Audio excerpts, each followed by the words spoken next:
মেরামত না হওয়ায় ধসে যাওয়া ৩৬টি অংশ দিয়ে এখনও লোকালয়ে ঢুকছে পানি।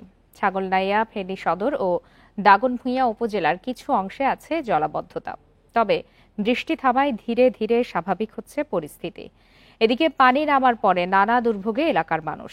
ঘরবাড়ি, আসবাবপত্র কাদা পানিতে ক্ষতিগ্রস্ত হওয়ায় পরিবারগুলো নানা বিপত্তিতে রয়েছে। বান্ডেল থাকলে প্রতি সেনমানিতে টাকা বাঁচবে। বিকাশ সেনমানি বান্ডেল কিনে জিতুন প্রতি লেনদেনে।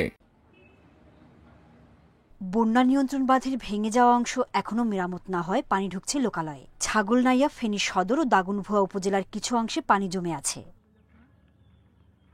বন্যা কবলিত পরশুরাম ও ফুলগাজী উপজেলার নিচু এলাকা থেকে ধীরে ধীরে নামছে পানি। তবে গত কয়েকদিন বন্যার পানিতে তলিয়ে থাকায় ঘরবাড়ি ভর্তি কাদা। ক্ষতিগ্রস্ত হয়েছে আসবাবপত্র ও মালামাল। তাই বিপাকে পড়ছে আশ্রয় কেন্দ্র থেকে ঘরে ফেরা মানুষ।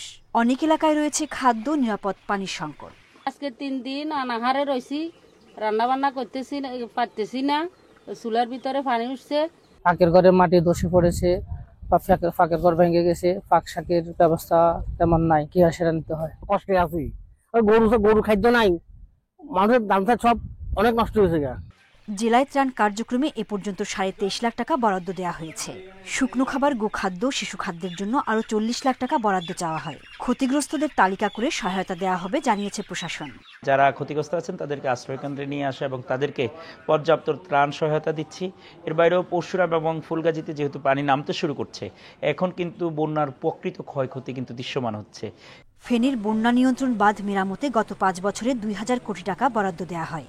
তবে স্থায়ী সমাধান না হয় প্রতি বছরই বন্যার কবলে পড়ছে এলাকাবাসী। Independent news.